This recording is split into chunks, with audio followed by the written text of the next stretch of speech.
Olá, espero que estejam todas e todos muito bem. Dando sequência aí às nossas atividades, né? Ah, Falamos sobre o realismo em Portugal e o realismo no Brasil, né? Temos que falar também sobre o Machado de Assis, né? Considerado o grande escritor do realismo brasileiro, né? E considerado também um dos maiores escritores de língua portuguesa de todos os tempos. Então, separei alguns slides aqui, espero que vocês acompanhem.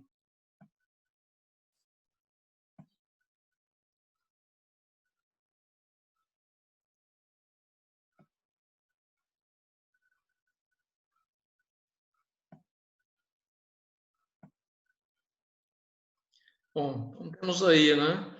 Machado de Assis, o bruxo do Cosme Velho, né?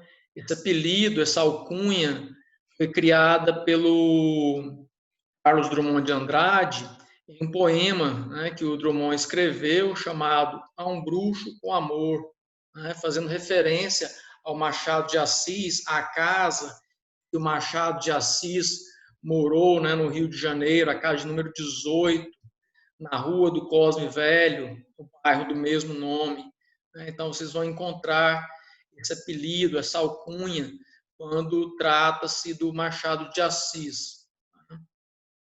Então, nós temos aí o Machado de Assis, ele era epilético, né? Ele sofria de epilepsia, era gago, né? E descendentes de escravos. Né? É interessante porque muitas vezes nos livros didáticos, né, que a gente está acostumado, muitas vezes Machado de Assis é retratado branco, né? E na verdade não era, ele era negro. Né? E nasceu no dia 21 de junho de 1839, no Morro do Livramento, né? Uma favela da época. Né? Ele viveu até os 69 anos, morrendo em 1908. E como eu disse anteriormente, Machado de Assis é considerado até hoje o maior escritor brasileiro de todos os tempos. Né? Há grandes escritores brasileiros, né? Mas há uma divisão entre antes de Machado de Assis e após Machado de Assis. Né? Todos os escritores que vieram posteriormente ao Machado, com certeza lhe devem muito, sobretudo no que diz respeito à prosa literária, né? Que diz respeito à questão do romance. Tá? Então, o nome completo dele, Joaquim Maria Machado de Assis, né? Ele foi precursor do realismo brasileiro, né? E também membro e fundador, né, da Academia Brasileira de Letras. Embora, né, ficou mais conhecido do Machado, os seus romances, ele também escreveu em outros gêneros literários. Ele publicou mais de 200 contos, né, 10 romances e demais publicações de diversos gêneros, como folhetins, peças de teatro, contos, crônicas, tornando-se grande referência de um cronista da sua época. Isso é muito importante, né? A gente vai verificar o porquê disso. Porque ele presenciou acontecimentos históricos muito importantes para a história brasileira, né? Como a abolição da escravidão, né? E a passagem, né, do Brasil Império para o Brasil República. E a sua carreira foi marcada por grandes feitos, né? Suas crônicas, um deles. A importância da questão da crônica. Né? O que é a crônica enquanto gênero literário? A crônica é um gênero que vai oscilar entre o texto jornalístico e a ficção. Né? Tanto que as crônicas, né, até hoje, comumente, elas são publicadas em jornal. Né? Crônica vem da palavra grega cronos, né, que significa tempo. Então, a crônica é um relato dos acontecimentos do seu tempo. Por isso, Machado de Assis importante aí no que diz respeito à sua crônica, né? A sua escrita como cronista. Ele falava muito sobre a sociedade local da época, né? Mais de 40 anos de observação e crítica da sociedade. Resultou na produção de um total de mais de 600 crônicas.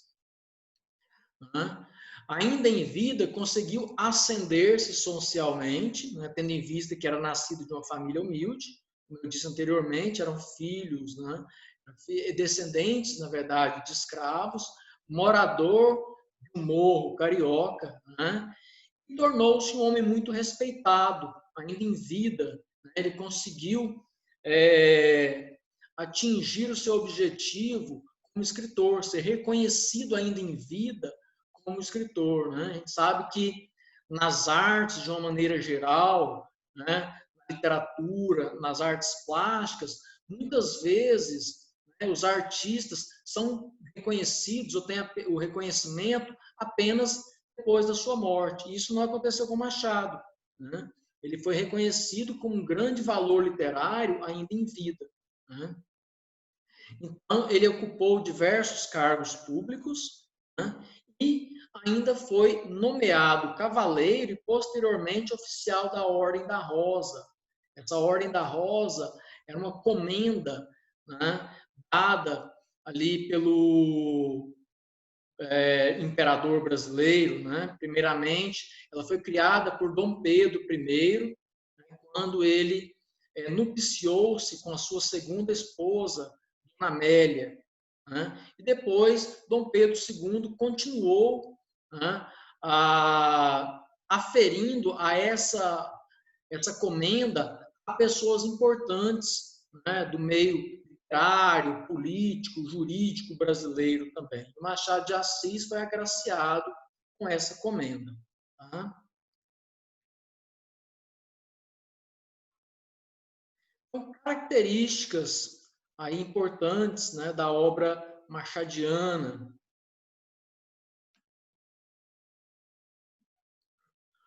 O autor criticou vários valores burgueses, né, por meio de ironias e metalinguagens. Né? Então, nós temos que destacar aí, né, ironias, né, muito importante, dentro da obra machadiana, né, uma maneira de criticar sutilmente, né, esses valores burgueses, no qual ele também estava inserido, no qual ele viu, né, ascender socialmente durante o período ali entre o Império e a República. Né? A questão da metalinguagem. Essa metalinguagem. A metalinguagem é quando você utiliza da própria linguagem para falar sobre ela mesma. Então, ele era um crítico também na própria forma de escrever, né? Como os românticos, por exemplo, escreviam. Né? Ele vem ali ironizar, criticar, utilizando da própria linguagem para isso. Né? Então, ele precede não só o próprio realismo, mas ele instaura o realismo psicológico aqui no Brasil. Né? Claramente visto em seus romances por fazer diálogos diretos com o leitor. Isso é muito importante, tá? Lembrarem aí, o Machado de Assis ele estabelecia esse diálogo com o leitor dentro ali da narrativa. Né? Alguns momentos ele faz essa interpelação ao leitor. Né? No Memórias Póstumas de Brás Cubas, há muitos trechos que ele vai fazer uso disso aí. Ele diz, leitor, né? Chama o leitor à conversa, como se fosse uma conversa cara a cara com a pessoa. Né?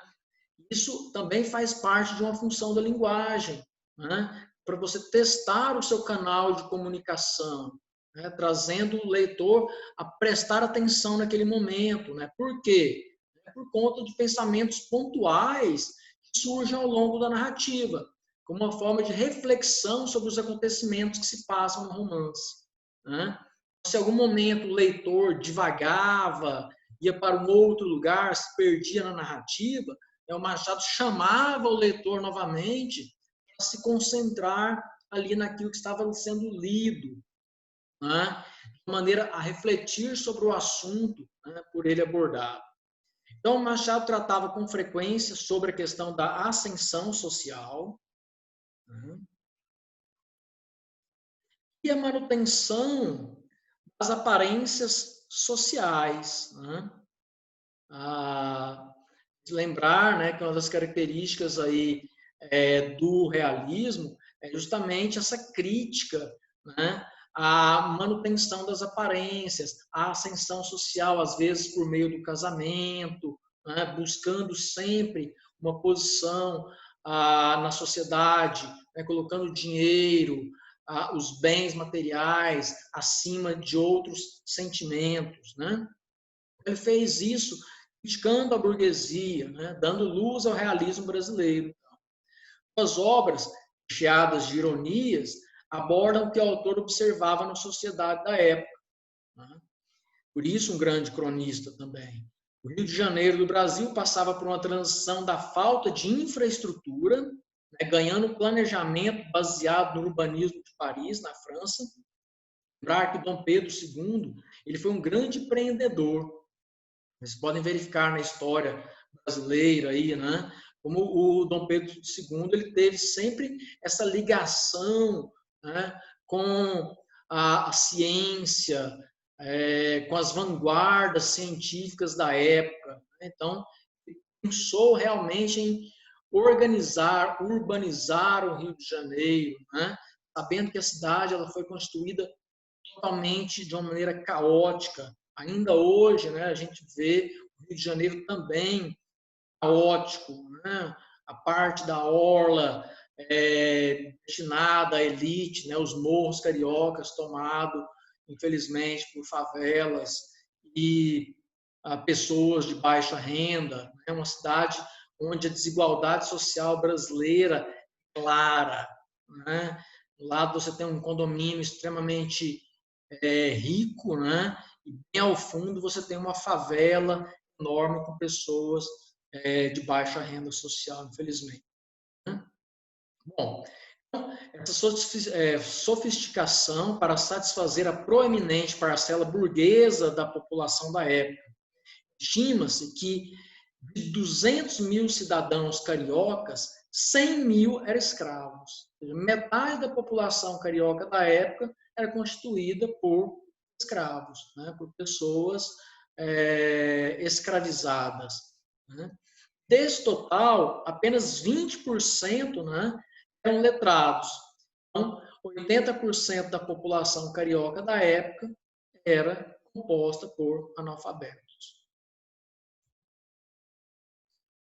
A carreira do Machado de Assis ela pode ser dividida em duas fases. Né? Duas fases aí.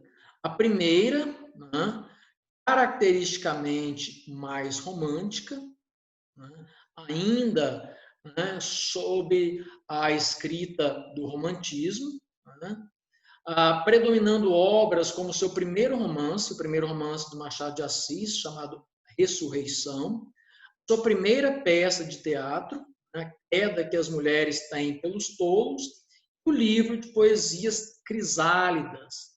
Né? Essa fase romântica ela vai perdurar, ela vai ter uma duração entre os anos de 1864 e meados de 1878.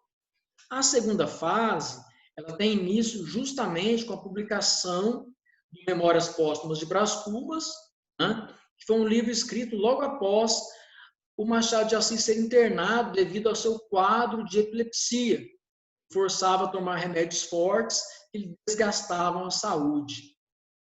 Ainda internado, chegou a enviar alguns capítulos do romance à sua esposa, Carolina Augusta Xavier de Novaes, a quem o Machado de Assis viveu até o fim da sua vida, né, e a quem ele chamava carinhosamente por Carola. Né? Muitos poemas ali do Crisálidas já foram dedicados a ela. Né? Então, esse livro aí, né, ele tem um marco, né, entre a fase e outra do Machado de Assis, né, com uma escrita um pouco mais romântica e depois com uma escrita já realista. Né? O Machado apresenta fortes traços de pessimismo,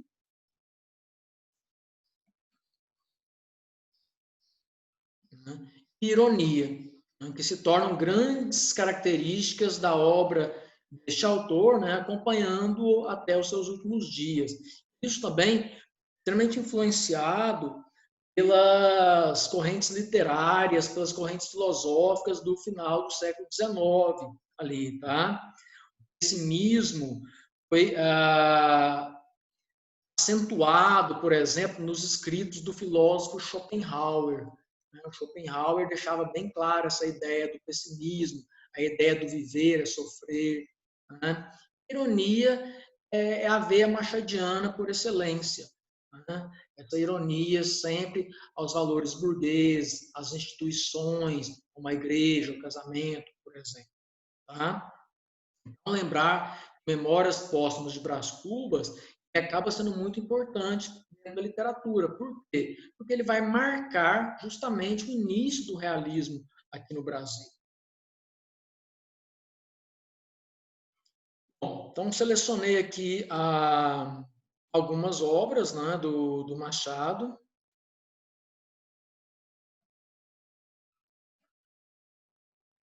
Tá? Só algumas mesmo. Tá? Com uma carreira cheia de publicações dos mais variados gêneros, Machado de Assis publicou 10 romances, 10 peças teatrais, 200 contos, 5 coletâneas de poemas e sonetos e mais 600 crônicas. Então, temos aqui como exemplo, né? O poema Ela, de 1855, que é o primeiro poema do Machado publicado, né? Endereçado aí a Carolina, né? As peças de teatro, né, de comédia, O Protocolo e O Caminho da Porta, de 1863. O primeiro livro de versos, Crisálidas, 1864, ainda com forte característica romântica. O primeiro romance também, Ressurreição, de 1872. O livro de contos, Histórias da Meia-Noite, de 1873. O romance Yaya Garcia, de 1878, né? Agora, a separação ali, né, dos escritos românticos para agora os escritos realistas, né? O Memórias Póstumas de Brás Cubas, né? O romance Quincas Borba, né? Esse personagem, Quincas Borba, ele vai aparecer primeiramente no Memórias Póstumas de Brás Cubas, mas depois ele ganha uma projeção maior, né? Que é um livro apenas com, né, falando da história dessa personagem. O romance Dom Casmurro, de 1899, e o romance Esaú Jacó, de 1904, o último romance do Machado de Assis. Esses livros, né, eles encontram na internet, né, à disposição de vocês aí para baixar o livro na íntegra em PDF. Né? Temos também resumos dessas obras, né, também na internet, uma imensidade de videoaulas tratando dessas obras em específico. Aconselho a vocês a buscarem essas informações, né? Lembrando que o Machado é um escritor muito importante, comumente cobrado nos vestibulares. Tá? Então, busquem aprofundar-se nas obras do Machado de Assis, né? Entender o Machado de Assis dentro do contexto do realismo, entender o realismo dentro do contexto histórico no qual o Brasil estava inserido. Tá? Para isso, selecionei um site aqui para vocês darem uma olhada. Né? Esse site ele é muito importante, ele traz uma quantidade enorme de romances, contos, crônicas, poemas, peças teatrais do Machado de Assis, além de um estudo muito aprofundado sobre a obra dele. Tá? Então, está aí machado.mec.gov.br, certo? No mais, nós temos para ver para vocês, é isso aí. Tá? Qualquer dúvida, me coloco à disposição. Até mais.